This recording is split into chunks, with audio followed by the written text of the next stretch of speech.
Nicole Bell, out of the Baltimore area. Her album, Shades of Blues, has got the title on the back side. She just has her beautiful self on the front side with her guitar with a hummingbird on it. The label is Hummingbird Records. I'll turn that down. I'll see if I get dinged by copyright on this. Since it's her own record label, I may not. But anyways, I discovered this gal in my Instagram feed a couple years ago, and she blew me away. The vocals are just top-notch, excellent, and trust me on that one. Yeah, and she does play the guitar, and she plays it really well, as you might be able to hear in the background here. So I'm so excited to be here. I'm so happy to see all of you. All right. So everybody who knows me knows that I love old school. I love. So yeah. Anyways, give it a bit. This is Catfish Blues playing. She does a studio version of Catfish Blues on the album, and this is the old style, Catfish Blues, but she's modernized it. And then at the end of the record, she's got a live version. This is the live version of Catfish Blues playing here, and all of it is just exceptional. The tunes on the album, there is not a weak tune on the entire album, so it is really strong. I'd easily put it out of my 600 to 700 albums I have. I would put this in my top 10 easily of favorite albums, and I have 350 plus here of roots, blues, Americana music, and there's another 300 plus of rock and country and other stuff here. But so anyways, she was born in Texas and is, I believe, moved to Baltimore at an early age and has been there most of her life. But she's only 28 years old, and she's beautiful. You can see that. Yes, she's my music crush.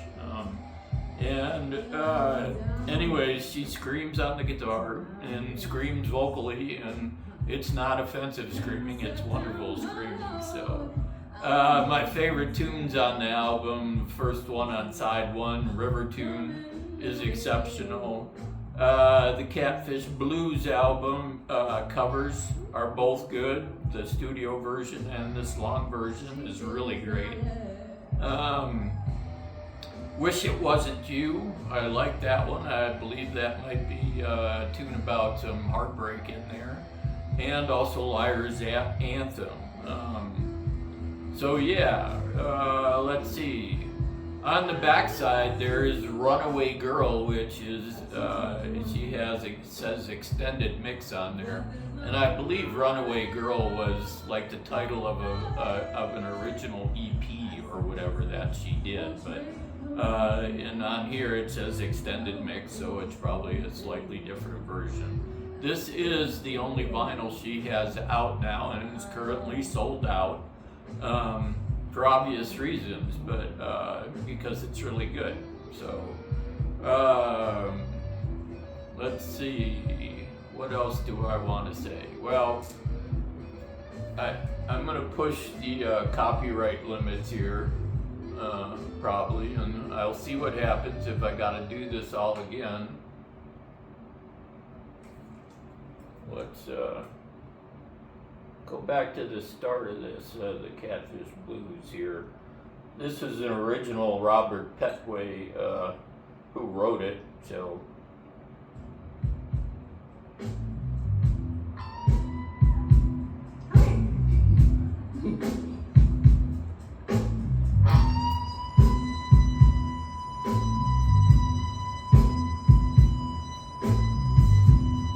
some exceptional guitar feedback work there.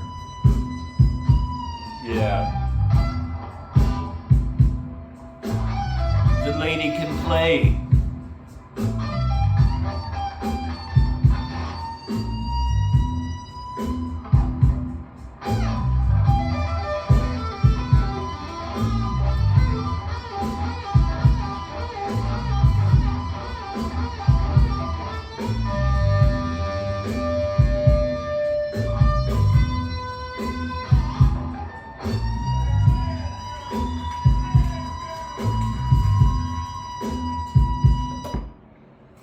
flip this over and show you how the first side starts, because it's exceptional. Oh, and I left out one other thing. On the back side here, it opens up with an interlude,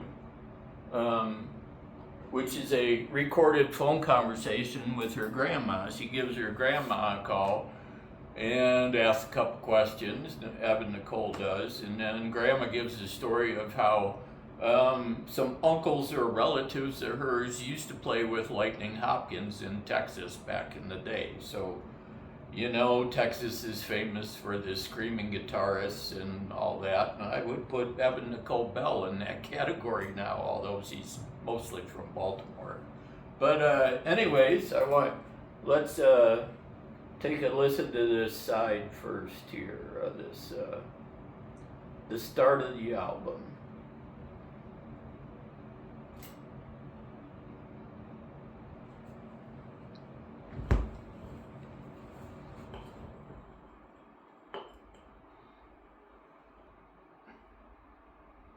Okay, I've got a Victrola turntable here, then hooked up to Sonos speakers out here and stuff, just to let you all know. As you can tell on that cut of River on the start song on this, that the vocals are exceptional. She gives me goosebumps every time I hear that screaming at the beginning. Oh, yeah. Trust me, that's not a good imitation. Yeah.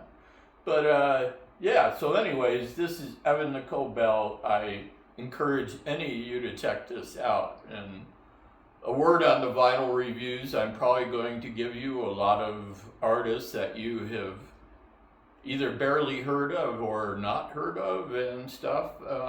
And we will throw in the occasional other things here. Let's see. This is Bob Seger. How many of you out there know that Bob Seger in 1968 did a solo acoustic album? That's what this is. It is all him on acoustic guitar and piano, and that. So it's hard to find this record anywhere except well, it's still hard to find in Michigan too, but you should know why. It's a little easier to find in Michigan. But I looked for copies of this for a long time, and I saw people asking outrageous prices and everything and all that. And yeah, if you find a make copy of this, you're going to pay like $300 for it or more, maybe 500. So, but yeah, if you're a Bob Seger fan like me, this is one to definitely have. And I'm sure everybody out there has heard of Buddy Guy. I will be doing that one soon. And then we have J.D. Simo Trio. Superb electric slide work on this, like crazy good. Yeah. And other stuff, Jack Broadbent, you know, this is a guy who made it big on his, he was busking, I believe, in Denmark or somewhere, and his video ended up with millions of views. So, and somebody who I truly like and got reminded of that this week from a friend of mine, but Clarence Gatemouth Brown, you know, this guy is another, you know, originally out of Texas guitarist and all that, great blues man of all aspects, does some really wonderful stuff. And when I find my album of his with that he did with Roy Clark from Hee Haw, and he, you know, it's just an exceptional album. I believe it's over in my country records. But anyways, let me know what you think, or any information you think I should have gave you or whatever and all that, and please keep tuning in for more stuff. And like I sometimes say, like, subscribe, comment, and all that BS, you know. I will be putting Nicole Bell's links down below and everything. She was originally, I believe, on Bandcamp, and then a couple years ago she got her own website going and all that and stuff. So go spin some vinyl.